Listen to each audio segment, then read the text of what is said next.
going down 4th and Main here. They've been here, gosh, for a good hour or so. Within the last 15 minutes, there was a small group that was gathered here on the sidewalk, and they confronted police. Some were spitting at officers, officers telling them to go home. But as soon as we were about to go on air here, the officers have moved out. I want to show you what happened earlier today. There were a couple of explosions as the protesters made their way downtown. And this is when police declared this an unlawful assembly. 2 firework explosions. It created a lot of confusion for people on the ground. And that is when police really became more aggressive in terms of getting people off of the streets and telling everyone to go home, calling this an unlawful assembly. Now, earlier in the day at about 5 o'clock, everyone gathered by City Hall, and what started out as a very small, modest group quickly grew, and everyone took to the streets. They marched through downtown. In the crowd, it was a mix of younger people, older people. People brought their dogs. Everyone here advocating and voicing for women's rights.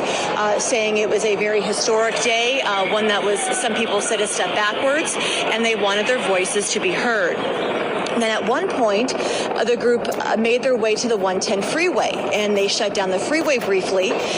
They were there again marching and chanting, and then they got off at Temple and made their way back downtown, reconvened at City Hall, and then again took to the streets. Here we are again. We're going to give you a live look here. Still police, but not as much as many as we've seen earlier throughout the night. Now, people we spoke with that were out here told us that they are very happy that California will accept women here if they need to get an abortion. They feel that California needs to continue to do everything the state can to help these women out. Take a listen to what they told us. Word abortion. This is about access to medical care in a timely way. And I want all of my sisters to be able to experience and have a relief in their mind that they can make their own choice. We need programs to actually bus people in from other states. Otherwise, this will only benefit the wealthy, and they already are able to travel on their own. We need to actually have, unfortunately, a second Underground Railroad type situation. Back out here live, things are much calmer. People are now able to leave. Before, people were stuck inside the bars and even their apartments.